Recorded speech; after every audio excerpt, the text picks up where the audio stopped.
Okay, so for our convenience, I already push all this file to the GitHub repo, so you can just go ahead and clone it directly into your computer. So I posted the link on the description below. You can grab it from there, or you can just type that URL into the browser and it will take you to this page. Most of you guys that are watching this video, I'm pretty sure you already have Git client installed on your computer. If it is not, then it's not really necessary, but I would highly recommend it to be installed. Or you can just download the zip folder, that will also work. So I'll go ahead and copy this link and open my terminal. See, I have my terminal open. Let's go ahead and type git clone and then post the URL that I copied earlier. Looks like it cloned it correctly. Okay, great. So let's go ahead and change directory into that project. Okay, looks good. I have all the files that are necessary. I'm gonna open Finder real quick and locate the index.html file. So index.html file is the file that actually the browser would look for. So I'm gonna go ahead and drag and drop the index.html file into the browser. So it looks like we have our website up and running. That's good. Next thing I want to make sure is all these links are working properly. Alright, great. Looks everything good. So let's go ahead and open up a new tab and type aws.amazon.com. And then click on sign into the console. Type in your username and password and log in. So we logged into the console and want to search for a service called IAM. Stand for Identity Access Management. It enables you to manage access to different AWS services like S3, Lambda, and so on. So those are different resources that you want to be able to access, right? And IAM allows you to access them very securely. For example, you can create an IAM role, which we are about to do right now, to allow a Lambda function call all the other services that AWS provide. Click on IAM. That will take us to the IAM page. Well, we have our role on the left side menu. Click on that, and what we want to do is next is create a role. So click on Lambda. So basically, we're going to be creating a Lambda function. And the Lambda function will need to have enough permission to be able to, one thing is write log to a service called CloudWatch, and the second thing is SNS, which stands for Simple Notification Service, which we have seen earlier that once we type in the form and then hit on submit, that sends a notification to our phone and the mail done through SNS. So Lambda would need to have programmatic access to that service to be able to send the notification to your phone. So let's go ahead and select Lambda and click on next permission. Alright, so here we want to attach a policy. Policy allows you to define a bunch of different things any specific service can do on your behalf. For example, if it is in CloudWatch, a Lambda could have read access only, or it could have read, write, create access. So we want to give Lambda function enough permission to be able to read and write to the CloudWatch monitor, and also as well as the SNS. Let's go ahead and type Lambda basic. Let's check that one. This policy would allow a Lambda to be able to call CloudWatch and create log group and create log stream and put log event, and that's what it's going to be doing basically. So if you go up, okay, so minimize that, and we also want another policy name called SNS. So the first one, Amazon SNS full access, check that one too. So we have access to the SNS too. So let's click on next tags. So let's give this role a name. It'll be easy for us to identify down the line. So let's make it API role. Click on next review from API role. So we have specified role name and the role description as well. That looks good. And we have our two policies that we attached earlier. Alright, let's go ahead and create the role. We have our role created successfully. As you can see, the success message in the top bar. So now that we have our form API role has been created successfully, the next thing, create the Lambda function. Well, if you're new to this thing called AWS and all these different buzzword and all these services, it sounds overwhelming to you, follow along and eventually it will all make sense to you. So let's go ahead, search for a service called Lambda, search, click on that, and we have our Lambda function page right here. One thing you want to really make sure is that I'm really going to emphasize that, so you actually paying attention to that. So this right here, the region on the top corner, is make sure it is saying US East North Virginia US East 1, because each region is separated geographically and has multiple isolated location known as availability zones, and those zones provide you the ability to place resources such as compute and storage in multiple locations closer to your end user. But that's not the topic of this video, so for the sake of simplicity, let's make sure we're in the same region and let's call it North Virginia. To make sure is we are in the same region for all these different things that we do. Some of the services do not require to select a region. However, a Lambda function that actually require to select a region. In this case, we're gonna select North Virginia. Alright, so let's go ahead and create a function, and so the basic information that we want to provide is a function name called from API, and then we want to select our runtime. So AWS allows different programming language support. So in our case, we're gonna choose Python 3.8. Okay, so right under the permission, you want to select choose or create an execution role. Click on that, and then from the drop down, you want to select use an existing role, which is what we created earlier in the last video. So let's go ahead and click on that, and if you just click on this button right here, it will pull up our role, or you can search for it from API role and it will pull up that one right here, and then click on create function. Alright, so we have our function created successfully. Next is create our REST API. But before you even do that, what we want to do is add trigger. So Lambda would allow you to add a trigger that would trigger this function. So for example, if something hit our API and if it is a valid request, then it will trigger this Lambda function and they would execute, and at the end it will respond like hello from Lambda or something similar. So let's go ahead and add a trigger. API gateway, create a new API, select REST API, and then for security we want to do open with an API key. But one thing to remember is that when you use an API key, you would have to pass that a key when you're making the HTTPS request, but I'll show you that in a bit later. Okay, so I want to clarify one thing real quick, and I think most of you guys who are watching these videos are probably familiar with API key thing, but those of you who are not, so think of it just like a key that you could hand to an individual, and you can control how many times that individual can go ahead and use that key on your front door. Just as simple as that. So let's go ahead and click on additional setting. The default stage, change it and type deb, and then everything else looks good. Click on add now. Okay, so that looks good. The trigger from API was successfully added to the function from API. We have our from API endpoint right here, and then API key. So what we want to do is we want to copy this API to the clipboard and paste it into a separate text editor code. I'll copy paste my endpoint, copy it to my favorite text editor.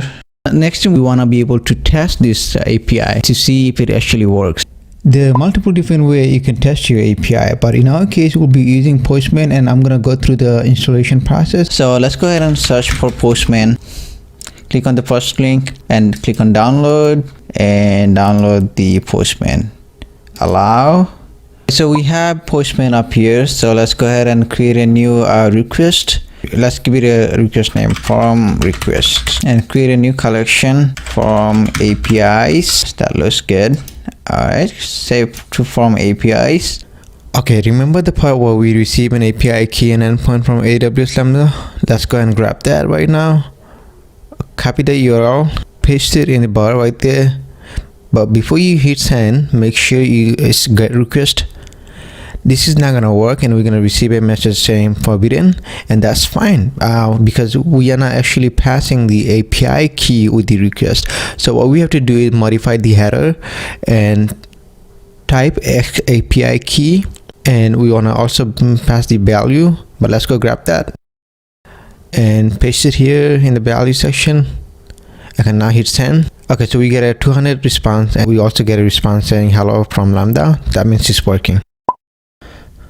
Okay, let's switch back to the console, and you can see AWS giving us some sample code to work with, and we're going to modify that to work with our own. So as you can see on the upper right corner, Lambda function and Lambda handler. The very first thing would happen when the Lambda get triggered is that the fact that it will look for Lambda function.py file, and that file would have the method called Lambda handler, and that Lambda handler would get executed, and any method within that Lambda handler would also get executed. So think of it more of like a main function for your Java or C++, whatever language it is, but that's what the idea is. Now you can change that name into anything you want and call it anything you want to call it, but for the sake of consistency, we're gonna keep it as Lambda handler throughout the project. So let's talk about the other aspect of the Lambda, which is the event and the context that is being passed as a parameter to the Lambda handler. Now if you think about it, when Lambda runs your function, it passes a context object to the handler. This object provides methods and properties that provide information about the function itself, invocation, and the execution environment. Now basically, event represents the event or trigger that caused the invocation of the Lambda. For example, if our Lambda is triggered by an API gateway from our front end, it will contain information that being passed from the front end in a JSON format, and we would be able to pass it easily. Now to put it more simply, think of event as an input given to a regular function, and context is an extra input supplied by AWS to give you a variety of metadata and context and so on. Now don't worry too much about this concept and everything. As we start coding more and more, it will start to make more sense down the line. So we're gonna go ahead and print the body of the message and modify the response a little bit to distinguish it easily between the previous one and the new call, and save it. Open up the Postman and submit a GET request. Awesome. We see a response back from the Lambda saying hello F Lambda, and that's fine even if there's a F between them. Okay, now we're gonna search for this CloudWatch service in the console. Okay, open it in a new tab. So CloudWatch collects all the monitoring and operational data in the forms of a log, metrics, and events, and you'll be able to see all the logs that have been created by your Lambda method. So if you want to look for your logs, click on logs, or you can just click on log groups, and you can see the path to your log, the log groups, AWS Lambda from API named after your Lambda function name. And the log stream, you can see the topmost one will be the most recent one, so let's click on that. Alright, so as you can see, our message is showing none, and that's because if you open up Postman and in our body section, we haven't really passed anything to the Lambda. So let's simulate a form data and give it a name and call it John. Email would, let's call it john@email.com, and hit send again. Now if you go back to our CloudWatch console and then refresh it a couple times and click on it again. Alright, so now we see detailed message of our log. So that includes the body of the name and then everything that we submitted from the Postman, which is great. So in our case, as you can see, our code is very simple and the output is very simple as well. But if you're writing really complex code and you want to see every bit of your code log stream, then you would use CloudWatch. Alright, so this is it for the part 1. In the part 2, we will improve this code and then complete it by integrating and testing with. In the previous part, we have created an IAM role, Lambda function, and API endpoint, and then tested the endpoint with Postman, also briefly went over CloudWatch. If you haven't seen the part 1 yet, I have linked it in the description below. Please go through it before watching this final part 2 of the tutorial. Okay, so next thing we want to do is we want to make sure when we get a post request, we want to execute this block. So let's go ahead and add an if statement saying if event HTTP method equal to post, that would execute this block. Looks good. Great. And we also want to remove and make it a variable called response, and response equal to received your post request. Okay, let's look good. Let's go ahead and test that method in Postman. Something real quick I want to mention here, that if you try to make a GET request using the method that we just created, it is not going to work and you would end up getting an internal server error message. And that does not work because if you look at the code, you will see that we only able to handle HTTP method called post. And in this scenario, we are not going to be able to make a GET request. So make sure you change from GET to post and then go ahead and hit send. Looks like we got a response saying received your post request, which is exactly what we intended to send. So looks like it's working. Great. Now that we have our basic Lambda function ready, we can kind of go ahead and start creating our SNS service. From the service, search for SNS, simple notification service, and then next step, type your topic name. Alright, so let's name it form messenger, display name. Let's now by encryption. It already by default encrypt in transit. That's what matters for now. Access policy, basics, only the topic owner. So you want to make sure you are the only person who will be able to go ahead and subscribe to this topic, which means you want to be the only person who wants to get the notification on your email or the phone. Alright, so moving on, everything else is pretty much optional and looks good. You can just tag it if you want, name it, call it anything from messenger. Alright, so create topic, that's done. Next is create a subscription. So from here you want like the protocol. In our case, we're gonna receive an email notification. So what you want to do is just select an email. The endpoint would be, I already have an email address that I want to use, so I'll use this email address for this notification. So I'll go ahead and type my email address as an endpoint. Make sure to type your own personal email address, and that's where you would be receiving your push notification. So make sure to type it correctly. So everything else seems optional. So let's go ahead and create a subscription. Cool, so the subscription has been created successfully. I click on subscription, and as you can see, our status is pending confirmation. So we have to go to our email address and confirm the email. Awesome, so its subscription has been confirmed. And if you go back to your console and refresh the page, click on the link and you will be able to see the status has changed to confirmed, and that's it. Alright, so this is the most exciting part that we've been waiting for. Basically, we want to be able to go ahead and send ourselves an email and also an SMS notification using the Lambda function. So let's go ahead and start coding. So first thing we want to do is we want to import Borrow3 client.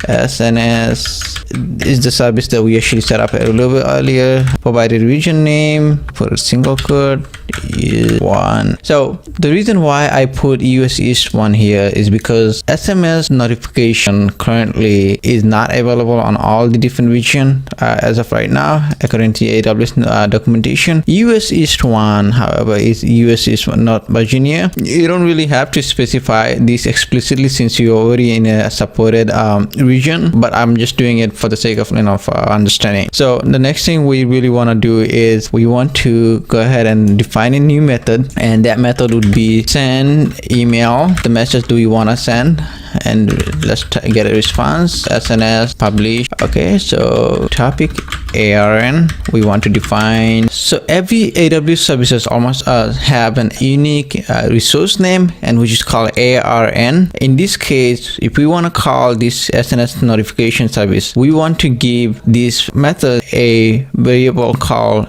topic ARN, and the topic ARN will be linked to this topic that we actually earlier created. So in this case, our topic ARN would be this right here, and then just copy paste it. The next thing we find is called message, and then message from personal site, message structure equal to row. Alright, so that looks good. We also want to create another method called send SMS message response equal to SNS publish phone number that we want to give the message that we want to send. And for the sake of the tutorial, I'll pick a phone number from one of the internal website just for testing purpose. And there's a really good website for developer which called freephonenum.com, which you could get a phone number and just use it for testing. So let's pick that one, doesn't matter honestly. Copy this number, so paste the number and then put 1 in front of it. That's my area code for the country. Okay, so let's call send email message, send SMS. Okay, so that looks good. Okay, save it. Alright, open up Postman, do a send request, refresh that. Ooh, look at that. We just got an email notification now. What about our SMS notification? Let's refresh this page. As soon as the page refresh, we see our message on the screen. That means everything is working as planned and this function is working. Great. In order to integrate the front end and the back end, you click on the API gateway, grab the API key and the API endpoint, and then click on the from API. Scroll down a little bit and then look at the code, and you'd notice that we haven't handled something called cross-origin resource sharing, and it's short for CORS. It's just a mechanism that uses additional HTTP headers to tell browsers to give a web application running at one origin access to selected resources from a different origin. And to show you exactly what I mean, if you just go to the browser and click on inspect element and then click on the error right there, you can see there's an error saying failed to load resources for access control allow origin. Now you'd end up with similar error if you don't handle the cross-origin resource sharing on the server side. And we can handle that by just simply adding one line into our return code block, and that is headers content type application/JSON access control allow origin, and we're going to enter wildcard symbol.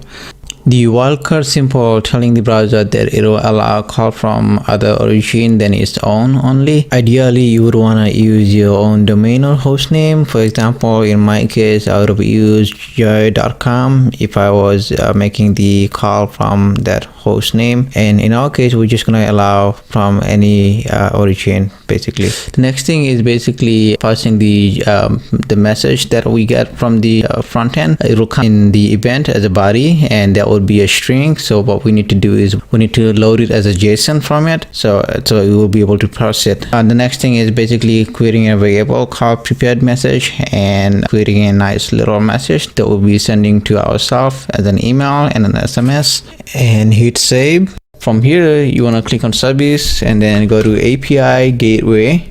Okay, so from API, make sure to select the from API and then click action, enable CORS, and then enable CORS and replace existing CORS headers. Click yes, replace. Okay, and that looks good. Very important, it is to deploy the API that you just made changes to, and then choose your stage, deb, deploy, and that's it.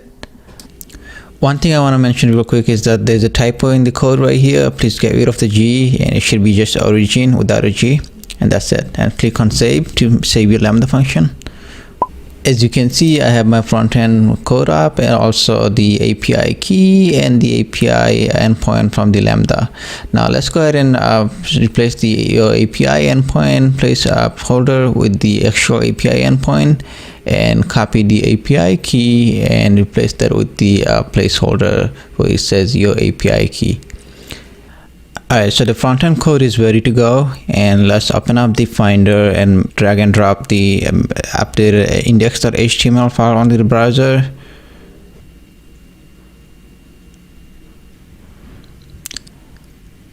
Alright, so let's fill out the form. Your name is John, email address john@gmail.com, give it a subject test, and then message, submit.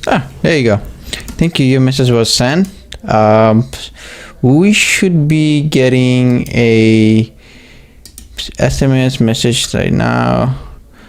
Here you go. As you can see, we have received our SMS message, and we should also receive an email notification. We just received a message 0 minutes ago with the full name, email, and the message that we submitted from the form. Great. So now that we have our message successful and we have our website up and running, but the thing is we're running it on a local file system, so that we don't want that. We want it to be able to see this website from anywhere in the world. From your friend can see it, or your mom can see it, or your dad, or whoever you want it to show it to, and you just want to send a link, and they'll be able to click on that link and then be able to see that website. So how are we going to do that? We're going to use something called S3 bucket, and I'll show you how to do that. So click on services and type S3, click on create bucket.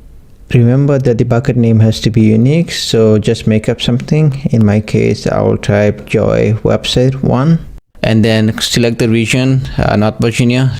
Click on next. We don't care about any of these settings. Since this is going to be open to the worldwide, so we want to uncheck the box where it says block all public access and then hit next. Create bucket. Voila, we have our bucket ready.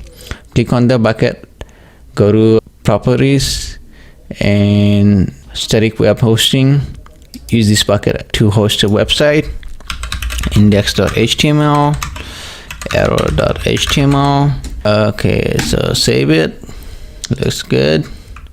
Open our Finder. We have all our files that we want to go ahead and drag and drop. So before you drag and drop, click on the upload button. So then you have all the files. They just drag and drop and upload. So we have them all uploaded already. Let's click them all and take action. Make public. Awesome. So from here, uncheck them all, click on index, and then click on that link. Voila, we have our website ready. Click on hire me, go to this form, john@gmail.com, hire, like to interview you. Okay, so let's go ahead and send that message. Boom. So let's go to SMS notification, refresh it. See, you got the message right here. Awesome sauce. Let's go to the email. So one issue that I'm seeing here is we're getting a JSON response instead of actually a text string. Okay, so we can fix that. Okay, so let's go to our Lambda function and click on Form API. So here you see here we're sending the message. Replace that with prepared message. Okay, now save that again, refresh it. john@gmail.com, tag, paste it, submit message. Voila, so we have a thank you message. If you go to the SMS service, hi, so look, beautiful, it looks great. Now you can go show it to your friend saying, hey, look, I made a website where you can send me message directly, right? Now it looks much better. Okay, that's pretty much it. Thank you for watching this video. I appreciate your attention.